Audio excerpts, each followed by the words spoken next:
वृद्धापकाळातील GRD, GERD त्याचे निदान आणि उपचार. तर GERD हे गॅस्ट्रोइसोफेजियल रिफ्लक्स डिसीज हा एकदम कॉमन आणि सामान्य असा जेरियाट्रिक पीपलमध्ये आजार आहे. आणि त्याचे उपचार करणं थोडस कॉम्प्लिकेटेड, कठीण असू शकतं. कारण वृद्धापकाळामध्ये इतर तरुणाच्या तुलनेमध्ये त्यांचे कंप्लेंट्स, त्यांचे जे काय त्यांना जे सिम्पटम्स असतात ते भिन्न असू शकतात. आणि त्यांच्या ज्यात बदल असतो त्याच्याकडे लक्ष देणं फारच हे असतं. आणि त्यामुळं गटचे निदान करणं थोडस कठीण पडतं. हार्टबर्न आणि त्याच्यामुळे छातीदुखी, क्लासिक लक्षणे असे अनुभव येत नाहीत.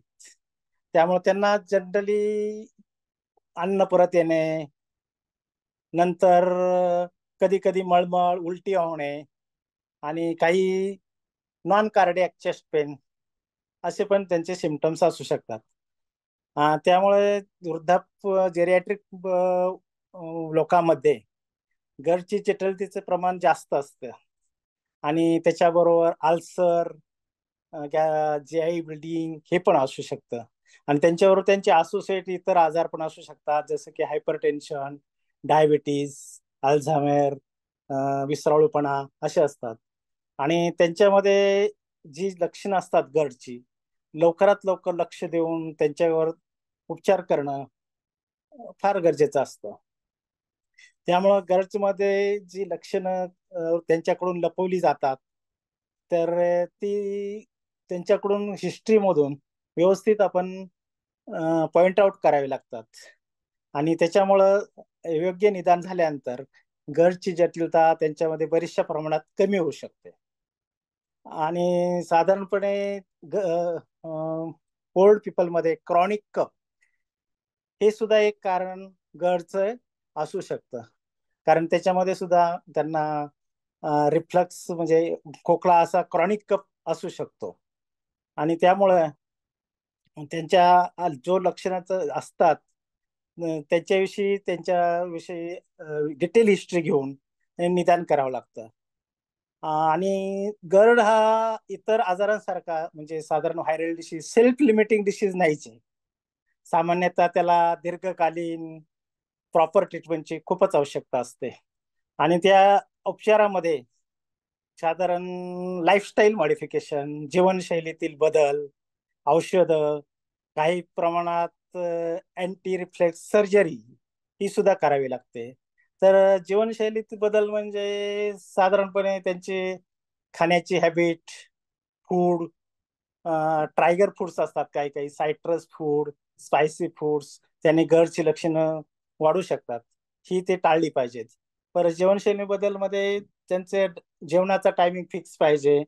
आणि स्मॉल स्मॉल अमाऊंट मध्ये जर त्यांनी जेवण घेतलं तर गटची समस्या बऱ्याच प्रमाणात कमी होऊ शकते. तसंच काही फूडमध्ये साधारण चॉकलेट, सायट्रस फूड, चरबीयुक्त फॅटी पदार्थ, कांदा, लसूण हे त्यांनी जेवणामध्ये टाळले पाहिजे.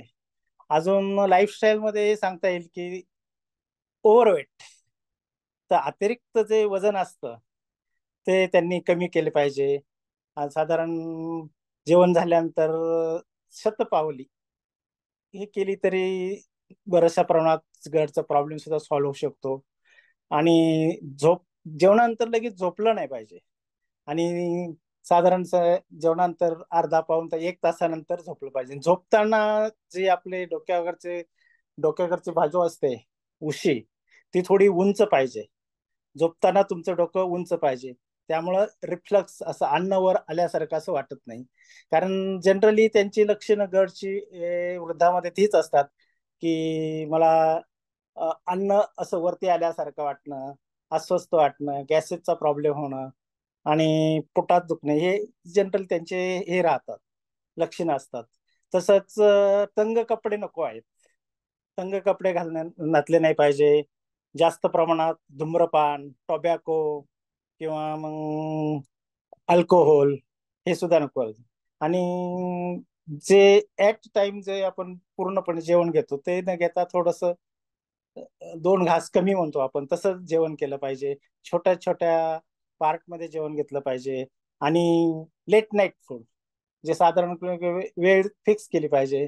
खूपच उशिरा रात्री, दुपारी 3 ते 4 किंवा रात्री 10, 11, 12 असे जे लेट खाण्याची जी सोय आहे ती त्यांनी वर्ज्य केली पाहिजे. आणि रिफ्लक्स वाढवणार जे ट्रायगर्स फूड्स असतात, साधारण सायट्रस फूड्स, ते नको आहे. चरबीयुक्त पदार्थ नको आहे. कांदा, लसूण हे पण टाळले पाहिजे. आणि काही औषधाबाबत सावधगिरी पण काढली पाहिजे, कारण काही औषधं ऍसिडिटी वाढवतात. साधारण डायक्लोफेनॅक ग्रुप, स्टिरॉइड्स वगैरे अशी औषधं जर टाळली पाहिजेत. जर घेतली तर डॉक्टरांच्या सल्ल्याने ती व्यवस्थित घ्यायला पाहिजेत. आणि प्रोटॉन पंप इनिबिटर, आता उपचारामध्ये जर गेलं तर प्रोटॉन पंप इनिबिटर हे फार छान प्रकारे गर्डमध्ये काम करतं. आणि जी गडची जी लक्षणं असतात ते हे करण्यामध्ये त्यांचा बराचसा रोल असतो.